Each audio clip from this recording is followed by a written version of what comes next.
आज मैं आपको गाउस की प्रमेय बता रही हूँ। गाउस की प्रमेय को बताने से पहले इसमें प्रयोग होने वाले छोटे छोटे टर्म्स हैं जो कि आपको आने चाहिए। उसमें सबसे पहला है क्षेत्रफल सदिश।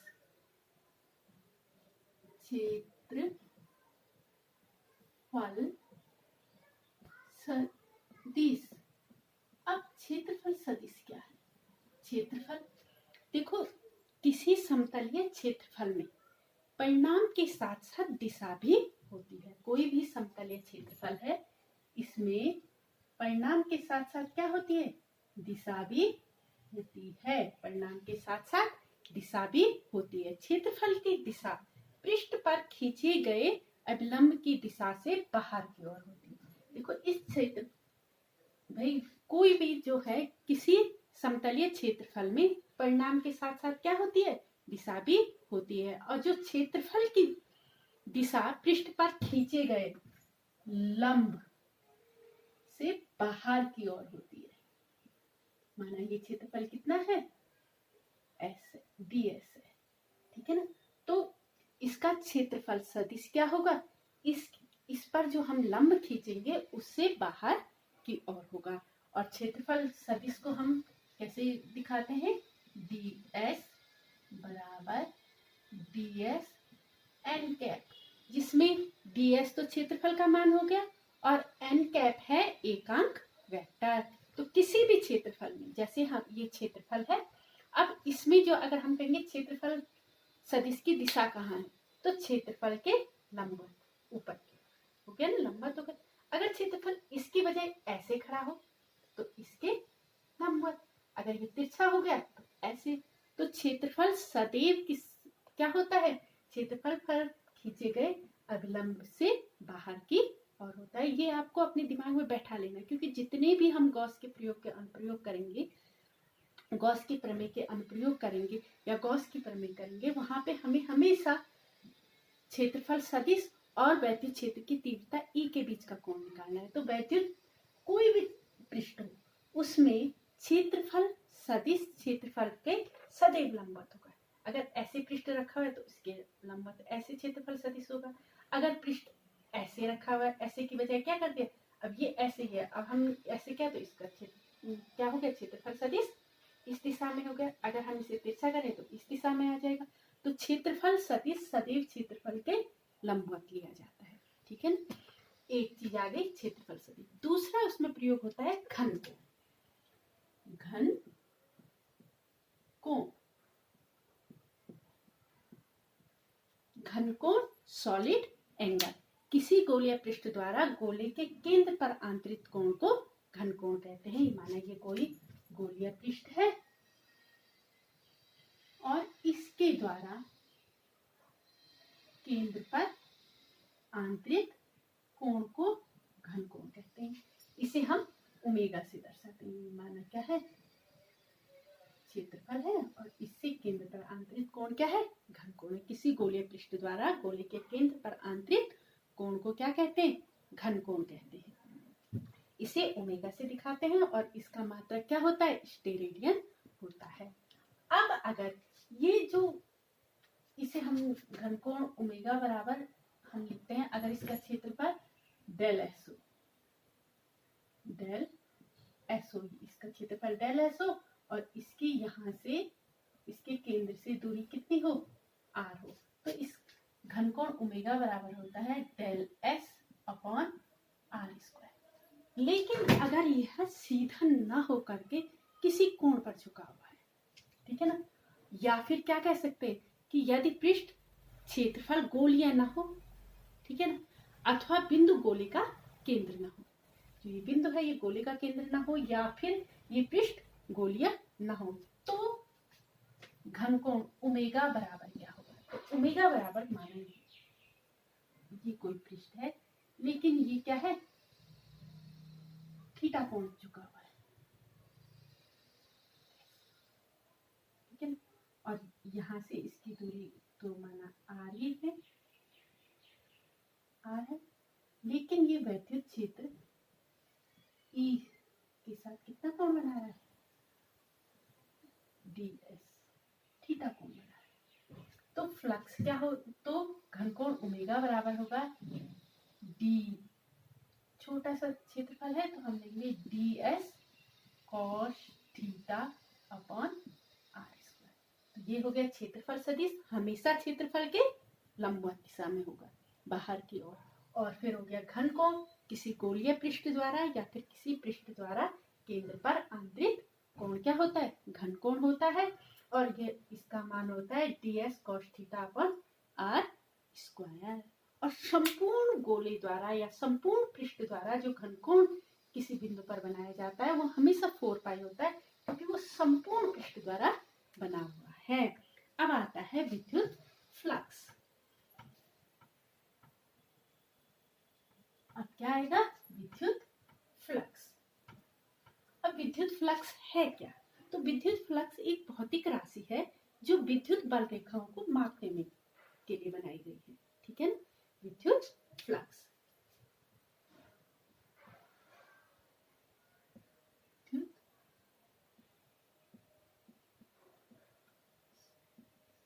अब विद्युत फ्लक्स आपको नया सा लग रहा होगा, तो बहुत सारी राशियां नई नई भाई, कुछ तो जैसे हम किसी चीज को मापने के लिए कुछ बनाते हैं, जैसे हमने किलोग्राम बनाया किसी को भार को नापने के लिए कि इतने किलो इतने किलो, वैसे ही विद्युत फ्लक्स को नापने के लिए हमने क्या बनाया है, हमने नहीं, विद्युत बल रेखाओं को नापने के लिए हमने विद्युत फ्लक्स बनाया है। तो आप कह सकते हैं किसी पृष्ठ से गुजरने वाली बल रेखाओं को मापने के लिए जिस भौतिक राशि का प्रयोग किया जाता है उसे क्या कहते हैं, विद्युत फ्लक्स कहते हैं। तो विद्युत फ्लक्स क्या करता है, विद्युत बल रेखाओं को मापने का कार्य करता है। तो इसकी परिभाषा आप लिख सकते हैं, किसी पृष्ठ से होकर जाने वाला विद्युत फ्लक्स उस पृष्ठ से अवलंबित गुजरने वाली कुल बल रेखाओं की संख्या के बराबर होता है। तो विद्युत फ्लक्स क्या है, किसी पृष्ठ से होकर जाने वाला विद्युत फ्लक्स उस पृष्ठ से अवलंबित गुजरने वाली कुल बल रेखाओं की संख्या के बराबर होता है। अब देखो, माना ये कोई पृष्ठ है, ठीक है, और इसका क्षेत्रफल कितना है, एस है, इसका क्षेत्रफल एस है। अब यह विद्युत क्षेत्र में रखा गया है, पृष्ठ है, इसका क्षेत्रफल एस है और वह विद्युत क्षेत्र में रखा गया है।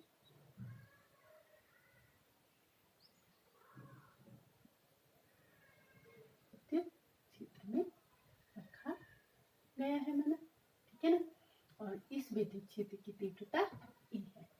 अब वो विद्युत क्षेत्र से देखो, ये हमेशा क्या होगा, लंबवत होगा।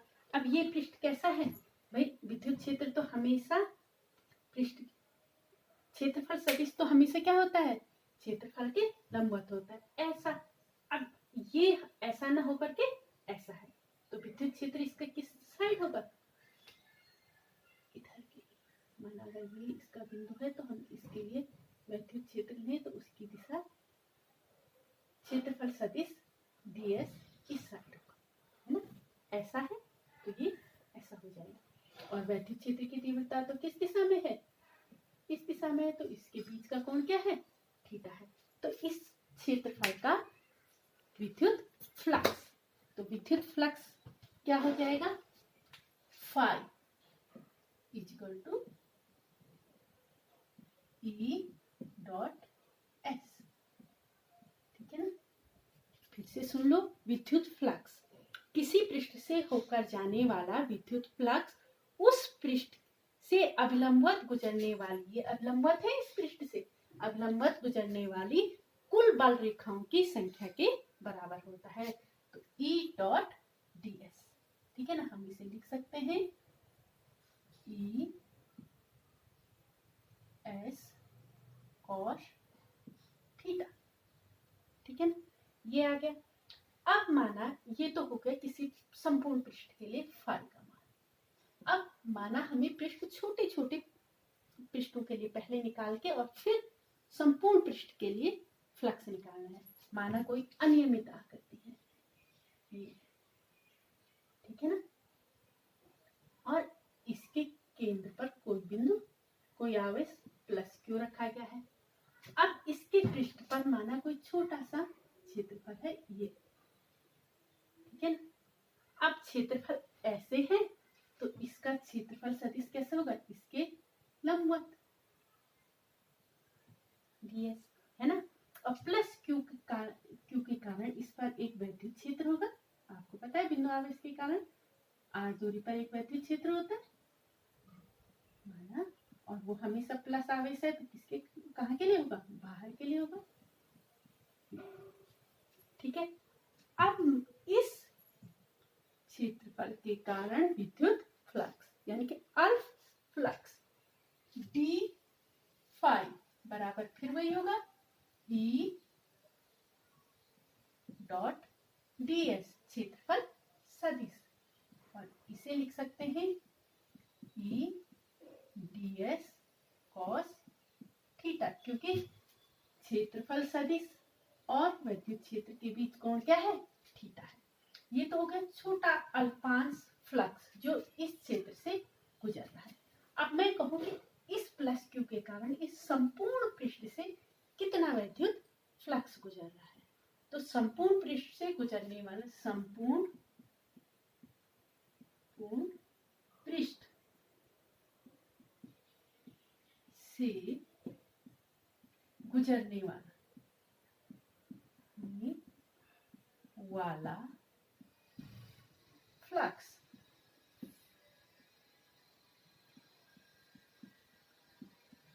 विद्युत फ्लक्स क्या हो जाएगा, इंटीग्रेशन ऑफ डी फाई बराबर छोटे छोटे इंटीग्रेशन का क्या मतलब होता है, छोटे छोटे क्षेत्रफलों को मिलाकर हमने बड़ा बना दिया, तो integration of e dot ds cos phi, और हम इसे लिख सकते हैं संपूर्ण क्षेत्रफल के लिए, एस के लिए है ना, इस संपूर्ण क्षेत्रफल के लिए तो integration S E dot ds, तो ये संपूर्ण क्षेत्र के लिए क्या हो गया, इसका फ्लक्स फाई का सूत्र हो गया, ठीक है। अब इसमें अलग अलग कंडीशंस आती हैं कि भाई जो विद्युत अगर वैद्युत भाई ये क्षेत्रफल निश्चित है, ठीक है ना, और वैद्युत क्षेत्र की तीव्रता निश्चित आवेश के कारण निश्चित होगी।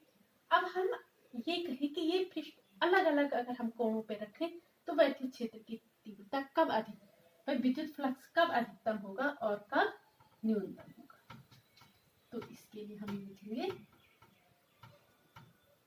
प्रथम स्थिति, ठीक है ना, प्रथम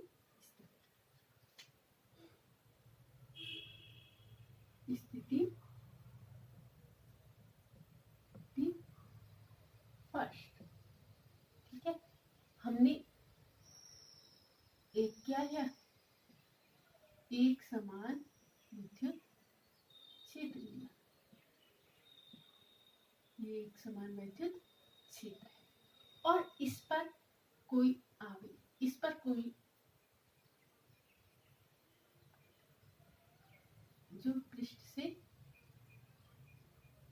गुजर रहा है, ठीक है ना। अब हम इस पे अगर कहें फ्लक्स कितना होगा, ठीक है ना, इस पे कुल फ्लक्स कितना होगा, तो ये कैसे रखा हुआ है, देखो ये माना कोई क्या है, क्षेत्रफल है और ये विद्युत क्षेत्र में ऐसे रखा हुआ है।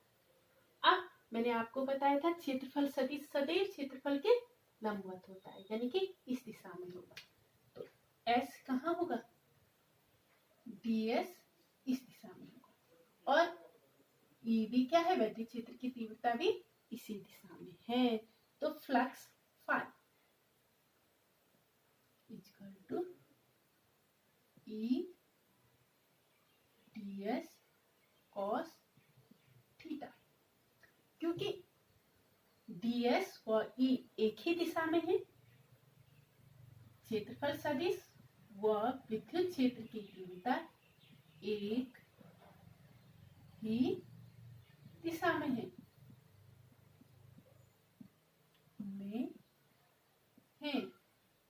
तो थीटा इक्वल टू क्या है, 0, तो कुल फ्लक्स हो जाएगा E ds cos 0 बराबर E ds, और ये होगा अधिकतम, ठीक है ना, अधिकतम फ्लक्स,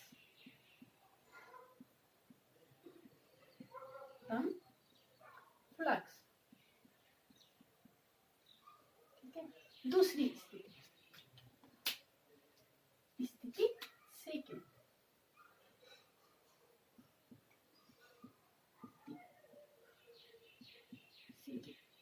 अब माना हमने ये कैसा रख दिया, जो क्षेत्रफल है वो ऐसा रखा है ना, और ये वैद्युत क्षेत्र की तीव्रता है।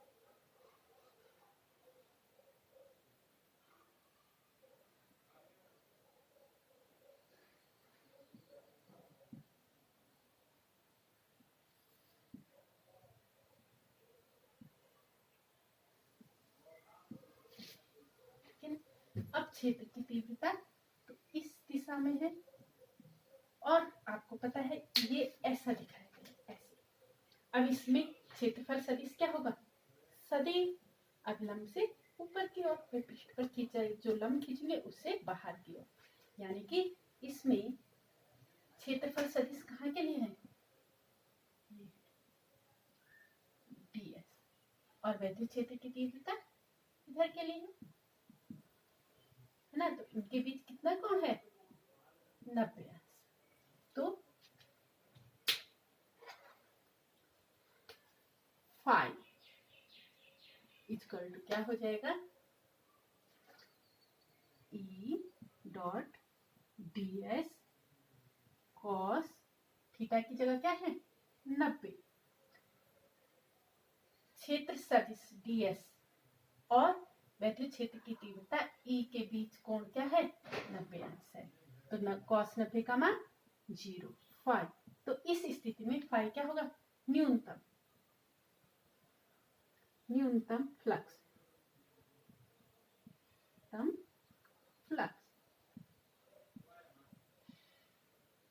ठीक है। अब हम भाई फ्लक्स की स्थितियां तो हमने देख ली, अब हम देखते हैं कि इसका मात्रक क्या है, किसका मात्रक, विद्युत फ्लक्स का मात्रक, और इसका विमीय सूत्र। तो मात्रक के लिए आप क्या करेंगे भाई, फाई बराबर क्या है, ये देख लीजिए, फाई इक्वल टू हमारे पास सूत्र क्या है, ई एस, ई क्या है, वैद्युत क्षेत्र की तीव्रता, इसका मात्रक क्या होता है वैद्युत क्षेत्र की तीव्रता का, न्यूटन पर कूलम, और एस है क्षेत्रफल यानी कि मीटर स्क्वायर, तो इसका मात्रक हो गया न्यूटन पर कूलम, न्यूटन मीटर स्क्वायर पर कूलम, मात्रक क्या हो गया, मात्रक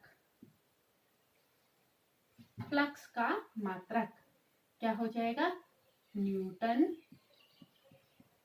मीटर स्क्वायर पर कूलम। अब विमा फ्लक्स, विद्युत फ्लक्स की विमा बराबर क्या हो जाएगा भाई, न्यूटन का यानी कि बल mL/T-2, मीटर स्क्वायर यानी कि L स्क्वायर, और कूलम यानी कि आवेश इक्वल टू I एम्पियर और T समय। अब इसको कर लेंगे आप, तो ये हो जाएगा mL और ये L है, L स्क्वायर और L क्या हो जाएगा L3, T ऊपर जाएगा तो T की पावर -3, E की पावर -1, तो ये हो जाएगी इसकी विमा, विद्युत फ्लक्स की विमा। अब आता है आपका गाउस की प्रमेय। गाउस की प्रमेय को पढ़ने से पहले आपको फ्लक्स और क्या कहते हैं इसे, घनकोण और क्षेत्रफल सदिश का ज्ञान होना बहुत आवश्यक है, तभी आपके लिए गाउस की प्रमेय बहुत ही इजी, आसान हो जाएगी। अब देखिए गाउस की प्रमेय का प्रयोग हम क्या करते हैं, सममित आवेशों में विद्युत क्षेत्र ज्ञात करने के लिए। जो सममित आवेश हैं उनमें अगर हमें विद्युत क्षेत्र ज्ञात करना है तो उसके लिए सबसे आसान होता है गाउस की प्रमेय। ठीक है, अब आया गाउस की प्रमेय। तो गाउस की प्रमेय क्या है? किसी बंद पृष्ठ से होकर जाने वाला कुल अभिलंबवत किसी बंद पृष्ठ से होकर जाने वाला, किसी बंद पृष्ठ से होकर जाने वाला कुल अभिलंबवत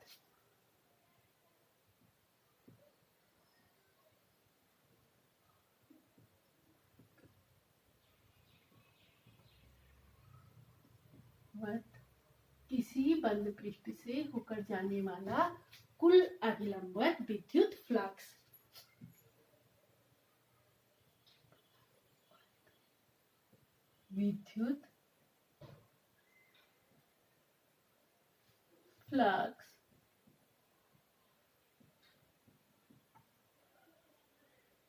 किसी बंद पृष्ठ से होकर जाने वाला कुल अभिलंबवत विद्युत फ्लक्स पृष्ठ द्वारा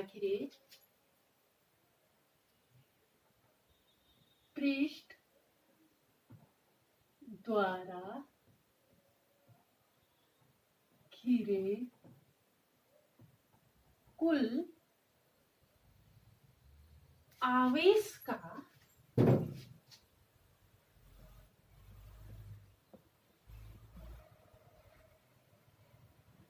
का 1/ε गुना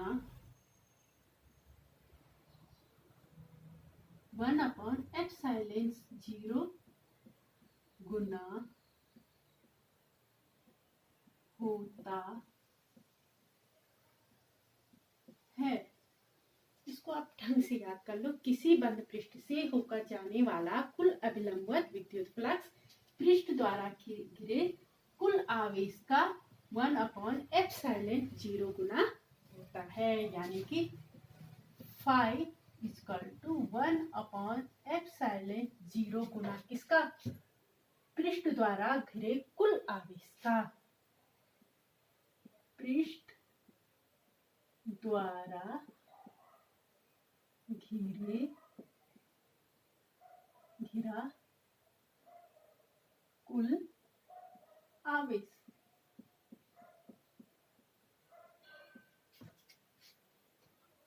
देखो, इसमें गाउस की प्रमेय में आवश्यक क्या है? पृष्ठ क्या होना चाहिए? बंद पृष्ठ से होकर गुजरने वाला कुल अभिलंबवत विद्युत फ्लक्स पृष्ठ द्वारा घिरे कुल आवेश का 1/ε0 गुना होता है। अब इसको सिद्ध करने के लिए, व्युत्पत्ति करने के लिए प्रूफ करेंगे हम लोग, व्युत्पत्ति प्रूफ। अब देखो, माना क्या है? एक ये पृष्ठ है, माना एक क्या है? पृष्ठ है, ये एक पृष्ठ है, ठीक है ना, जिसका क्षेत्रफल क्या है? S है, और जिसपे कुल आवेश क्या है? कैपिटल Q है। छोटे छोटे आवेशों को योग बनकर कुल आवेश Q है। माना पृष्ठ के अंदर हमने कोई बिंदु P लिया, ठीक है ना, कोई बिंदु O ले लिया हमने, पृष्ठ के अंदर कोई बिंदु O लिया और इस पर कितना आवेश रखा है? प्लस Q आवेश रखा है, ठीक है ना। अब इस प्लस Q आवेश से R दूरी पर यहाँ पे माना हम क्या ले रहे हैं? एक पृष्ठ ले रहे हैं, छोटा सा पृष्ठ जिसका क्षेत्रफल क्या है? ds है। अब क्षेत्रफल ds है तो उसका क्षेत्रफल सदिश क्या होगा? क्षेत्रफल से लंबवत ds, ठीक है ना। अब क्योंकि इस हम प्लस Q आवेश, कोई बिंदु O है जिस पर प्लस Q आवेश है, उसके कारण इस बिंदु पर Q से R दूरी पर माना कोई बिंदु क्या है? P है, जिस पर हमें क्या निकालनी है? P है, माना कोई बिंदु क्या है? P है, और इस पर वैद्युत क्षेत्र की तीव्रता प्लस Q आवेश के कारण कितनी है? E है। और आप जानते हैं प्लस क्यू का आवेश के कारण विद्युत क्षेत्र हमेशा कहाँ की ओर होता है, बाहर की ओर होता है। तो आप सबसे पहले क्या लिखेंगे, माना एस एक बंद पृष्ठ है। बंद पृष्ठ बहुत इंपॉर्टेंट है, जितने भी हम अनुप्रयोग करेंगे उसमें जो भी आवेश होगा पहले हम उसके लिए गाउसीय पृष्ठ की कल्पना करेंगे, और गाउसीय पृष्ठ हमेशा क्या होता है, बंद होता है। तो आप लिखेंगे माना एस एक बंद पृष्ठ है, बंद पृष्ठ है जिसका कुल आवेश कैपिटल क्यू है। पृष्ठ है जिस पर कुल आवेश कैपिटल क्यू है। इस पृष्ठ के अंदर किसी बिंदु P पर, इस पृष्ठ के अंदर किसी बिंदु P पर विद्युत क्षेत्र की तीव्रता E हो तो पृष्ठखंड S से होकर जाने वाला कुल फ्लक्स इस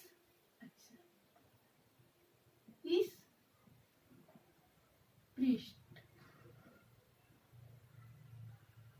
के किसी बिंदु, इस पृष्ठ के अंदर किसी बिंदु O पर प्लस Q आवेश रखा है जिसके कारण R दूरी पर बिंदु P पर विद्युत क्षेत्र की तीव्रता E है, जिसके कारण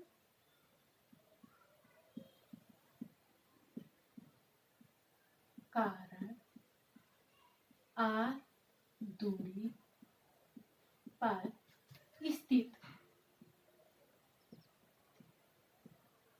क्षेत्रफल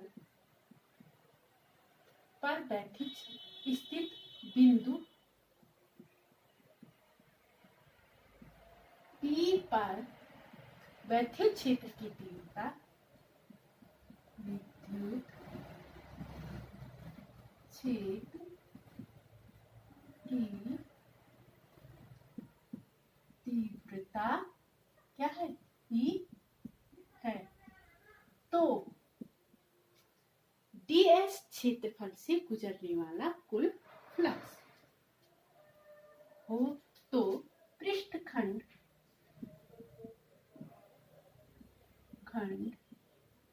ds से गुजरने वाला कुल फ्लक्स से वाला कुल फ्लक्स। आप जानते हैं कि जो कुल फ्लक्स फाई होता है वो क्या होता है, विद्युत क्षेत्र की तीव्रता E और क्षेत्रफल सदिश S के गुणनफल के बराबर होता है।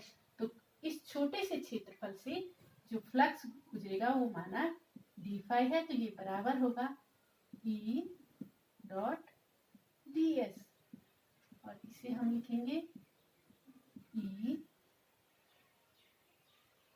ds, और ये उससे कितना कोण बना रहा है, थीटा, कॉस थीटा। ये हो गया समीकरण नंबर 1।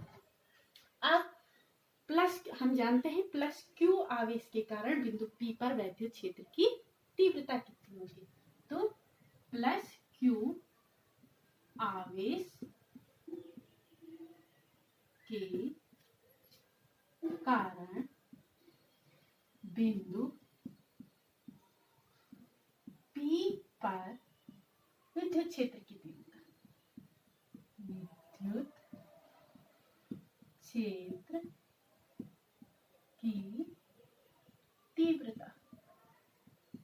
आप जानते हैं बिंदु आवेश के कारण R दूरी पर विद्युत क्षेत्र की तीव्रता कितनी होती है, ये दूरी क्या है R, तो तो वैद्युत क्षेत्र की तीव्रता E बराबर होता है 1/4 pi epsilon 0 Q upon R square. ठीक है ना। अब ये हो गया। अब यहाँ से हम E का मान समीकरण 1 में रखेंगे। तो E का मान समीकरण 1 में रखने पर E का मान समीकरण 1 में रखने पर क्या हो जाएगा, d5 equal to 1/4 pi epsilon 0 Q upon R square ds cos theta. अब हम इसे ऐसे लिख सकते हैं 1/4 पाई एप्सिलॉन 0 Q को बाहर ले लेंगे और अंदर ले लेंगे ds cos theta upon R square. अब ये जो ds cos theta upon R square है, ये इस छोटे से पृष्ठ द्वारा O पर आंतरिक घनकोण है। तो परंतु ds cos theta upon R square ds द्वारा बिंदु O पर आंतरिक घनकोण है, परंतु ds cos theta upon R square ds द्वारा बिंदु O पर आंतरिक घनकोण है, घनकोण है। अतः d5 equal to Q upon 4 pi epsilon 0 dw। ठीक है। अब संपूर्ण पृष्ठ द्वारा आंतरिक घनकोण क्या होता है। अब ये तो है इस छोटे से पृष्ठ द्वारा यहाँ पर आंतरिक घनकोण, लेकिन संपूर्ण पृष्ठ द्वारा किसी बिंदु पर आंतरिक घनकोण सदैव क्या होता है, 4 पाई होता है। तो अब हम ये कहें कि प्लस Q आवेश के कारण संपूर्ण पृष्ठ S से होकर जाने वाला विद्युत फ्लक्स, तो प्लस Q आवेश के कारण संपूर्ण पृष्ठ, ये तो छोटे से ds द्वारा आंतरिक कोण है। अब संपूर्ण पृष्ठ द्वारा आंतरिक कोण क्या होगा, प्लस Q आवेश के कारण संपूर्ण प्लस Q आवेश के कारण संपूर्ण पृष्ठ से, पृष्ठ S से होकर जाने वाला, संपूर्ण पृष्ठ S से होकर, संपूर्ण पृष्ठ S से होकर जाने वाला विद्युत फ्लक्स, जाने वाला विद्युत फ्लक्स।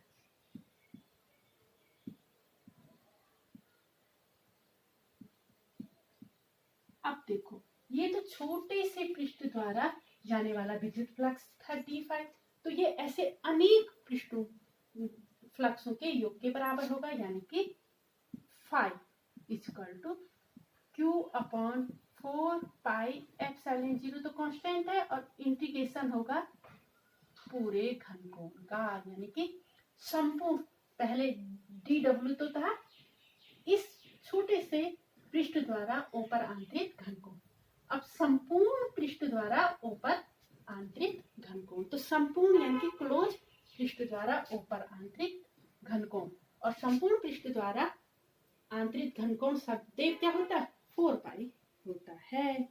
अब लिखेंगे आप संपूर्ण पृष्ठ द्वारा आंतरिक घनकोण, परंतु संपूर्ण पृष्ठ द्वारा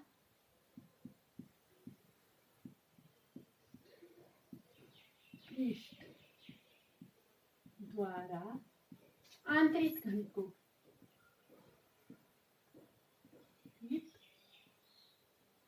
घनकोण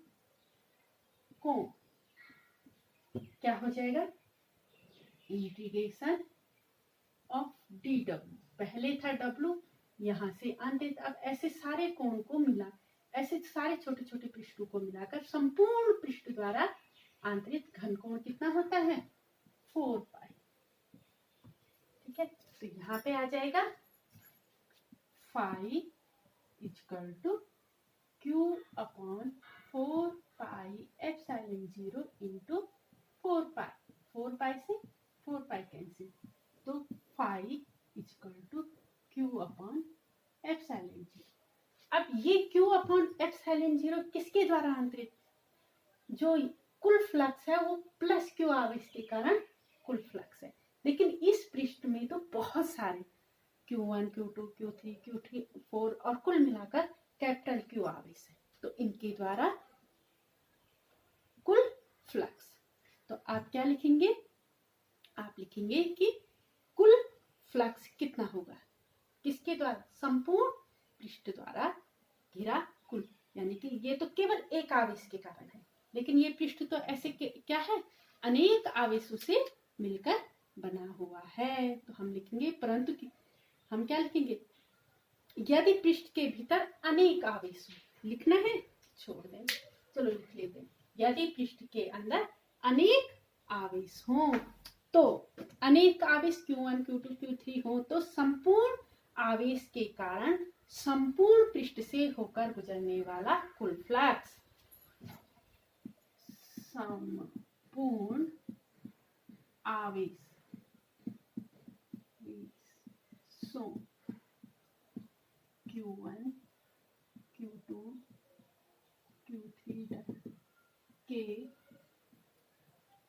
द्वारा संपूर्ण आवेशों के कारण संपूर्ण पृष्ठ से होकर के आवेशों के कारण संपूर्ण पृष्ठ से होकर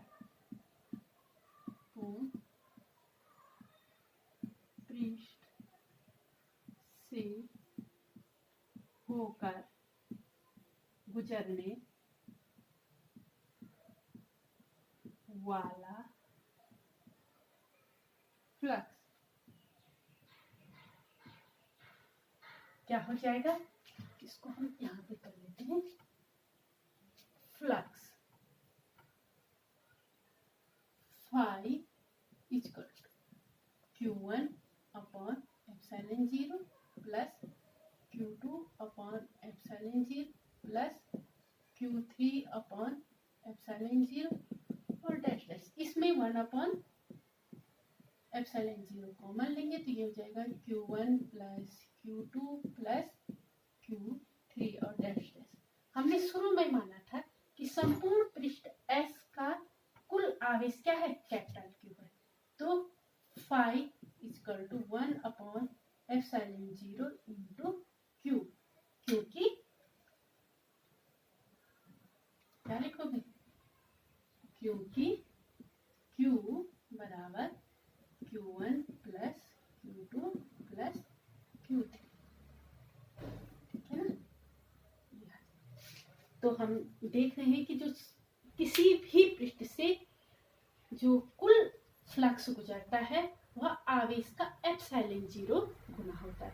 ये ना तो उसकी आकृति पे निर्भर करता है, ना ही उसके आकार पे निर्भर। जो फ्लक्स है वो ना तो जो हमने पृष्ठ लिया है उसकी आकृति पर, ना ही उसके आकार पर, ना ही उसके क्षेत्रफल पर, किसी पर निर्भर नहीं करता, सिर्फ उसके अंदर कितना आवेश घिरा हुआ है उस पर निर्भर करता है। तो विद्युत फ्लक्स निकालने का और वैद्युत क्षेत्र की तीव्रता निकालने का जो किसमें है, सममित आवेश है, सममित आवेशों में वैद्युत क्षेत्र ज्ञात करने का सबसे अच्छा तरीका कौन सा है, गॉस की प्रमेय है। और इसमें कुछ नहीं, आपको सिर्फ ये पता होना चाहिए कि पृष्ठ के अंदर कुल कितना आवेश है, तो आप उसका फ्लक्स निकाल दोगे। जितना भी आवेश होगा उसमें एप्सिलॉन 0 का भाग दे देंगे तो आपको फ्लक्स मिल जाएगा।